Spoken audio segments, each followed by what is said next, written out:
Let's talk to Lorrae Jaderberg, shall we? Jaderberg, forgive me, the former deputy head teacher and a co-managing director of JK Educate, which is an educational consultant. Lorrae, good to talk to you. Good to talk to you, Martin. Thank you. Now, I've thrown far too many questions all in the space of a couple of minutes, but let me start with the 20-somethings, shall I? Here they are. They've committed themselves to learning how to teach. You're 24 years of age, let's say, and you clear off and do something else. Why do you think that is? I think there are lots of reasons. Better paid in industry, career progression, the work-life balance, excessive workload, high-stakes assessments to be carried out all the time, constant changes within education, and the job satisfaction is low as a result of that. Wow, that's quite a list. Let's just do about the meddling, the constant changes. What do you think? Give us an example of the changes that teachers have had to deal with of late. Well, I'm a mature teacher, let's put it that way. And during the time that I served in schools, which was nearly 30 years, I saw at least 3 major changes in the curriculum, in the ways of working, the schemes of work. And I can honestly say by the time I got to the third one, I was definitely ready to not be there any longer. And I think this circle of change doesn't actually give anything in the end. The problem we've got at the moment is successive governments have been focusing on structural changes, and it's had little impact on standards or equity. You know, we need to invest in our teachers. We need to make sure that our education system is as good as the quality of its teachers. And at the moment, no education system can be better than the quality of its teachers. And this particular situation we're in at the moment proves it. When we look at the OECD reports, you know, which is the Organization for Economic Cooperation and Development, they test 3 subjects, reading, maths and science, at 15, and these are called the PISA rankings. And when we look at it, you know, the last time they tested it, 2013, we were 27th. You know, in front of us we had Singapore, Finland, Vietnam, Poland, Estonia. In reading we were 22nd, science 15th. You know, we are not performing as we should, and we can reflect on that looking at teaching. So there's a messy cycle of interference goes on then because of statistics like that. Yes. You know, that the British children are not being well taught. Well, then the government feels, well, I've got to intervene. I'm going to have to change something. Let's change to this scheme. Let's change to that. Why is that? Explain to us, why is that so unhelpful, Lorrae?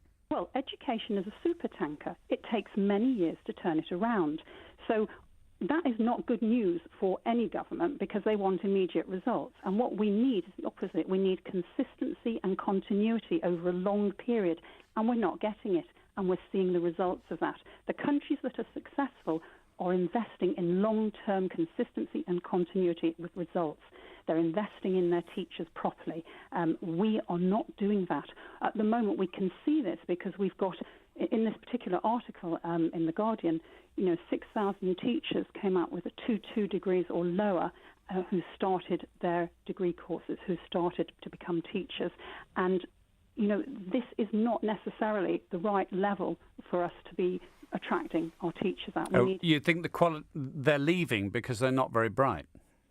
I think that they are. No, these teachers are actually coming into schools, but we're not attracting enough of the high-quality graduates either, right. Because they're going elsewhere. They are, you know, there are. Is that about salary?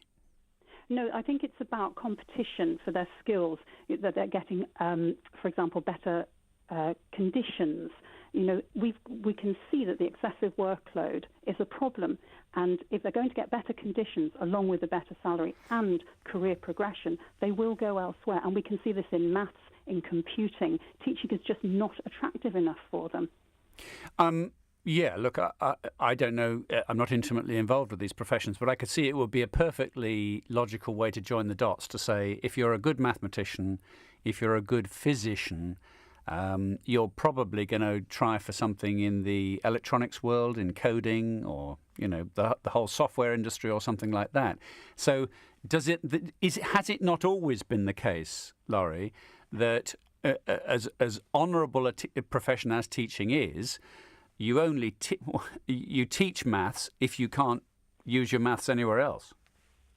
I think that's possible, but when we see teachers who are in schools who are mature and who have gone into teaching later on, it's because they've had successful careers elsewhere in industry and possibly have made enough money so that they don't actually need to worry about the career progression, and they teach because they want to do it. But that makes our teachers teaching our kids some kind of charity case. You know, people are doing it as a sort of semi-voluntary basis.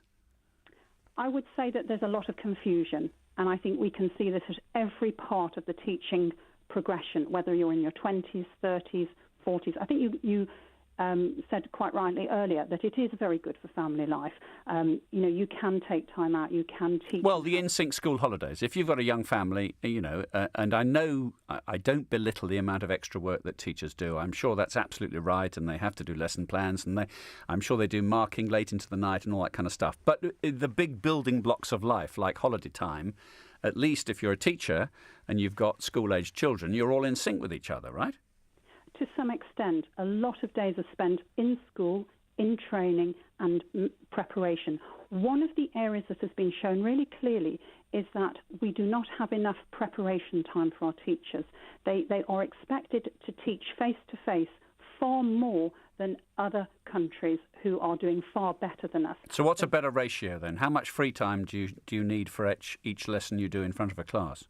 Well, you would need at least one day in a 5-day period in order to really produce some excellent quality preparation, teaching lessons and so forth. And you'd tell me that never happens, right? No. Or maybe in the private sector it does, but... Yeah, but it never happens, no. It doesn't happen in schools. And that would be a reasonable... I mean, looking at other countries... But that will be...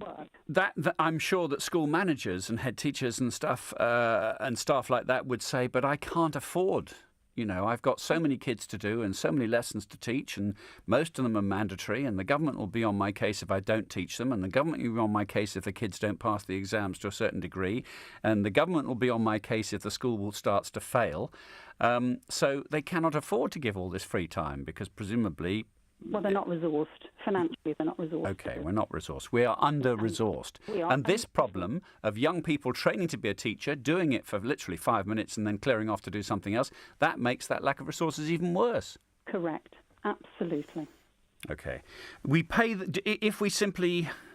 I mean, you've outlined for us a number of things. If there's something we could do, or you could speak direct to Justin Greening, who's Secretary of State now. And each Secretary of State, I think you're right when you said they like to meddle, don't they, and see if they can put their imprimatur on everything.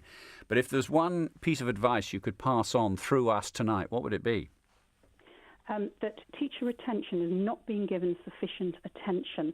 We have a lack of sense of urgency around this now. And teachers are leaving to go to private schools, to do tutoring, to work overseas, to change their career. This needs to be focused on as a matter of urgency. Lorrae Yaderberg, thank you very much indeed. Former Deputy Head Teacher, so she's been there. She knows the blackboard very well indeed. Now co-Managing Director of JK Educate.